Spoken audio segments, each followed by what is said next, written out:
Les desserts classiques de la pâtisserie française, on les connaît, on en a goûté plein et puis on les adore. Mais connaît-on vraiment leur histoire ?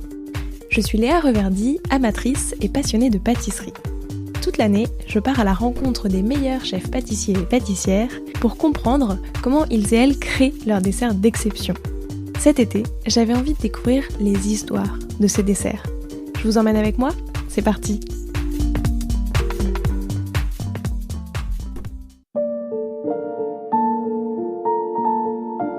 Bonjour à tous et à toutes, j'espère que vous allez bien.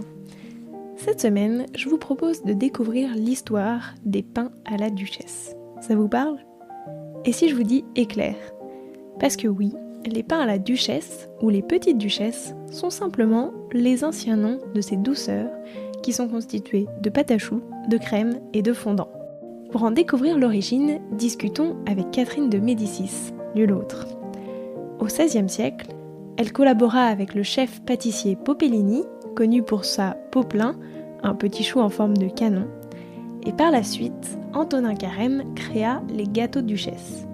Créateur des profiteroles, le pâtissier des rois aurait été inspiré par la duchesse et la simplicité de sa recette. Il décida d'enfourrer sa pâte à choux de chocolat ou de café et d'y ajouter un glaçage sucré sur sa robe crémeuse. L'éclair est né. Autre élément fondamental de la naissance de l'éclair, 1847, avec la création de la poche et en 1850, celle de la douille. Ce sont respectivement Aubriot, un célèbre pâtissier du Palais Royal, et Trottier, un fabricant de matériel pour pâtisserie, qui mettent au point ces matériels. Grâce à ces ustensiles, les éclairs peuvent avoir leur forme définitive. Jusqu'en 1850, les éclairs étaient connus sous le nom de bâton royal ou de pain à la duchesse. Son nom définitif daterait de 1864. L'origine de celui-ci ? Ce dessert plaît tellement et se mange si vite qu'on le déguste en un éclair. Douceur incontournable de la pâtisserie française, les éclairs ont été les sujets de défis de plusieurs pâtissiers. En 2014, un pâtissier suisse a réalisé le plus grand éclair au chocolat qui était long de 503 mètres. Un record. Mais en 2016, à Verviers, en Belgique, Jean-Philippe Darcy et son équipe battent ce record avec un éclair de, tenez-vous bien, 676 mètres de long. C'est le fruit du travail de 20 à 25 pâtissiers et de plus de 3 heures de création.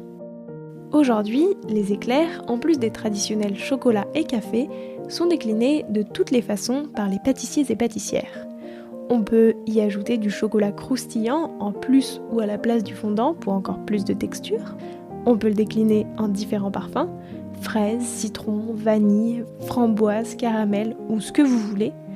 Et même en salé, tomate mozza, saucisse de Lyon ou même betterave rouge chèvre. D'ailleurs, plusieurs boutiques dédiées aux éclairs existent un peu partout en France et montrent les possibilités créatives infinies de ce dessert.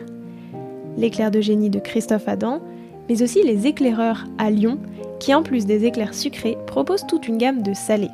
C'est d'ailleurs leur recette que je viens de citer. Enfin, petite astuce qui nous vient de Jeffrey Cagne, pour juger de la qualité d'une pâtisserie, goûtez son éclair. Et vous, c'est quoi votre parfum préféré ? J'espère que cet épisode vous a plu et on se retrouve la semaine prochaine pour une nouvelle histoire. Prenez soin de vous.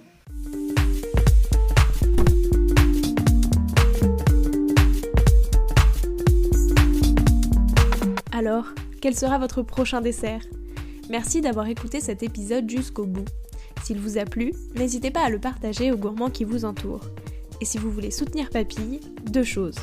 La première, notez l'épisode 5 étoiles sur Apple Podcast et laissez un joli commentaire. La seconde, vous rendre sur papillepodcast.com, sans oublier le S de Papille, et vous abonner à la newsletter pour être prévenu de la sortie des prochains épisodes et des articles que j'écris régulièrement. À bientôt!